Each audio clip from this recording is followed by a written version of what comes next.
पंचायत चुनाव पर एक बार फिर से पेच फंसता हुआ नजर आ रहा है। यह बड़ी खबर आप तक पहुंचा रहे हैं। चुनाव आयोग के पत्र पर हाईकोर्ट ने स्टे लगा दिया है।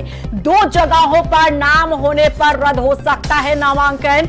वोटर लिस्ट में 2 जगहों पर नाम आना गलत है, हाईकोर्ट की तरफ से यह कहा गया है। बीते दिनों सोशल मीडिया पर यह पूरा मामला छाया हुआ था और नामांकन रद्द होने की बात कही जा रही थी। राज्य निर्वाचन आयोग ने अफवाहों का खंडन किया था।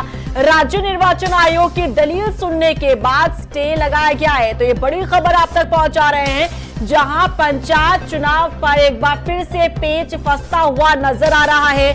आपको बता दें कि 2 जगहों पर नाम होने पर नामांकन रद्द हो सकता है, हाईकोर्ट की तरफ से कहा गया है।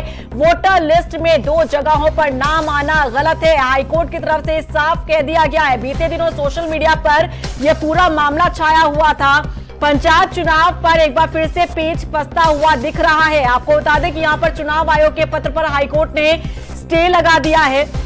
दरअसल 2 जगहों पर नाम होने पर नामांकन रद्द हो सकता है और इसे लेकर सोशल मीडिया पर काफी बहस छिड़ी थी। वोटर लिस्ट में 2 जगहों पर नाम आना गलत माना गया है। हाईकोर्ट की तरफ से साफ कर दिया गया है कि अगर 2 जगहों पर वोटर लिस्ट में नाम है तो इसे गलत माना जाएगा, नामांकन रद्द हो जाएगा। साफ कर दिया हाईकोर्ट ने। और आपको बता दें कि इसी मुद्दे को लेकर सोशल मीडिया पर काफी बहस चल रही थी, जिसका खंडन आयोग की तरफ से किया गया था। लेकिन जब यह पूरा मामला हाईकोर्ट पहुंचा तब हाईकोर्ट ने साफ कर दिया है कि अगर ऐसा होता है 2 जगहों पर वोटर लिस्ट में नाम होते हैं वोटर्स के, तो ये गलत है। एक्ट में स्पष्ट प्रावधान है, कहीं ना कहीं उस प्रावधान को गोलमोल करके एक क्लैरिफिकेशन राज्य निर्वाचन आयोग ने 6 जुलाई 2025 को सबको जारी कर दिया। इस क्लैरिफिकेशन को चुनौती दी गई है शक्ति सिंह बरसवाल की ओर से माननीय उच्च न्यायालय में, और इसको प्रथम दृष्टया सही मानते हुए माननीय उच्च न्यायालय ने इस नोटिफिकेशन को 6 जुलाई 2025 के नोटिफिकेशन को स्टे कर दिया है। उन्होंने कहा है कि इस क्लैरिफिकेशन पर एक्ट अपॉन नहीं किया जाएगा, और ये भी कहा है कि एक्ट के अनुसार यानी धारा 9 उपधारा 6 धारा 9 उपधारा 7 जो कहते हैं एक इंसान एक ही जगह का वोटर हो सकता है, एक ही जगह चुनाव लड़ सकता है, उसी के मुताबिक चुनाव कराए जाएंगे।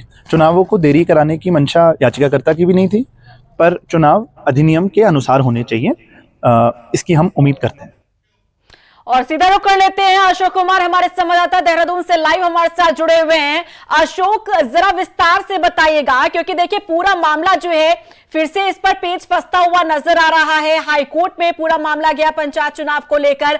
अब क्योंकि यहां पर कहा जा रहा है कि एक वोटर का नाम एक जगह से ही वोटिंग लिस्ट में हो सकता है, हालांकि जो नियम है वो भी यही कहता है। हालांकि सोशल मीडिया पर जब इस पूरे मुद्दे को लेकर बहस हुई तब आयोग ने इसका खंडन किया था, लेकिन अब कोर्ट ने साफ कर दिया है कि अगर ऐसा होता है तो ये गलत है। अब क्या माना जाए, फिर से पेच फंसता हुआ दिख रहा है क्या?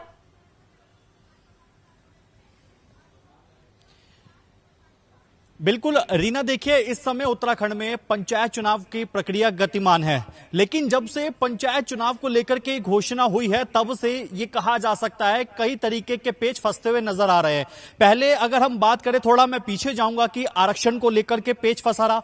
किसी तरीके से सरकार ने हाई कोर्ट से चुनाव कराने की अनुमति ली, हाई कोर्ट की ओर से ग्रीन सिग्नल मिलता है, चुनाव की फिर से घोषणा की जाती है, और अब उसके बाद एक व्यक्ति एक वोट को लेकर के पेच फंसता हुआ नजर आया।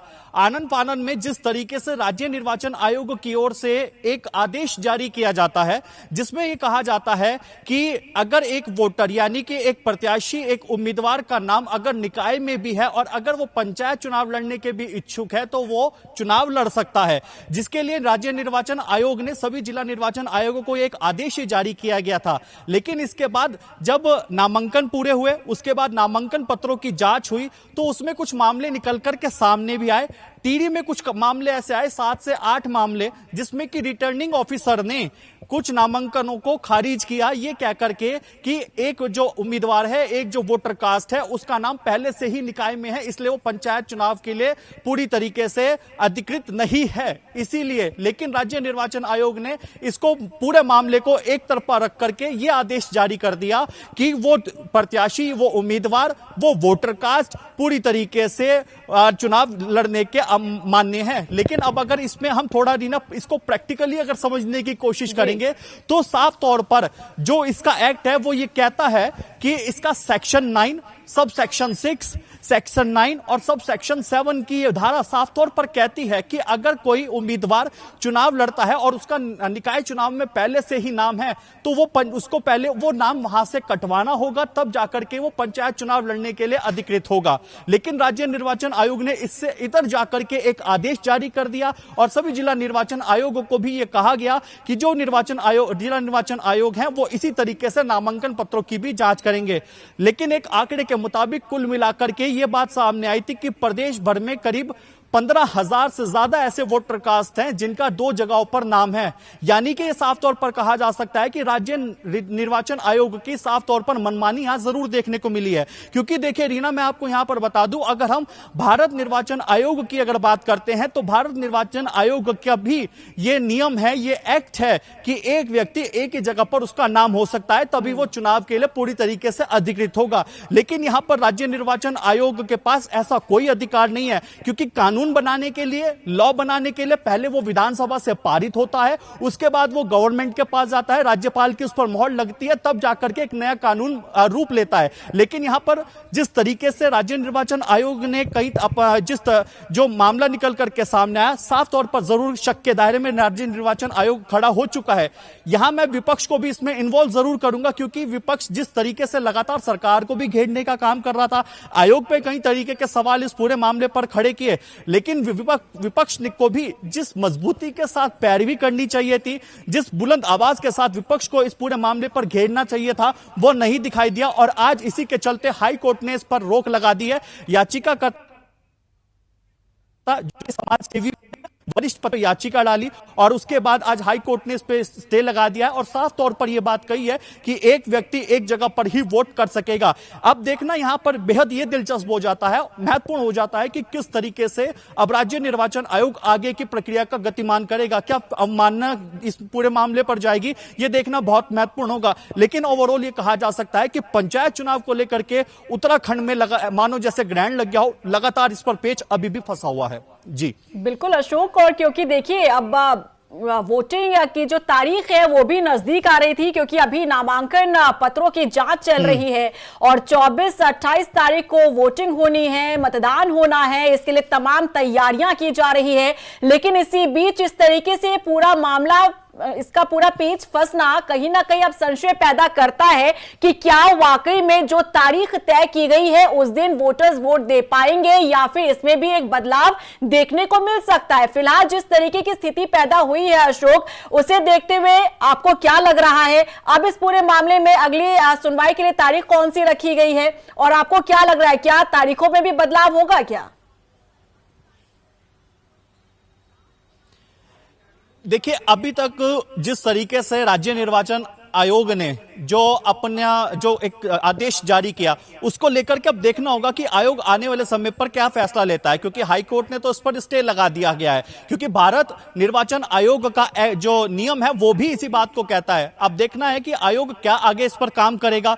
दूसरा, पहले चरण का जो मतदान है वो 24 तारीख को होना है, 28 जुलाई को दूसरे चरण का मतदान हो रहा है और 31 तारीख को रिजल्ट डिक्लेयर होंगे। देखना होगा कि अभी जब नामांकन पत्रों की क्योंकि फिर से जांच होगी, और रीना जैसे मैंने आपको पहले भी बताया कि एक आंकड़े के मुताबिक प्रदेश भर में करीब 15,000 से ज्यादा ऐसे वोटर कास्ट हैं जिनका नाम 2 जगह पर निकला है। अगर इसी हिसाब से यह आंकड़ा पूरा सटीक साबित होता है तो निश्चित तौर पर कई नामांकन पत्र भी अब खारिज होंगे, क्योंकि नामांकन पत्रों की जांच को लेकर के पहले से ही सवाल खड़े हुए थे, कुछ खारिज भी हुए। लेकिन जिनका 2 जगह पर नाम होगा तो निश्चित तौर पर इसमें कोई दो राय नहीं है कि वहां से उनका नाम नहीं कटेगा। लेकिन अब देखना होगा कि आयोग इस पूरे मामले पर आगे क्या एक्शन लेता है, क्या कार्रवाई करता है। लेकिन अगर समय रहते आयोग ने इस पर काम किया होता तो शायद याचिकाकर्ता को कोर्ट का दरवाजा ना खटखटाना पड़ता और ना ही आज ये मामला होता, ना ही इस पर पेच फंसता।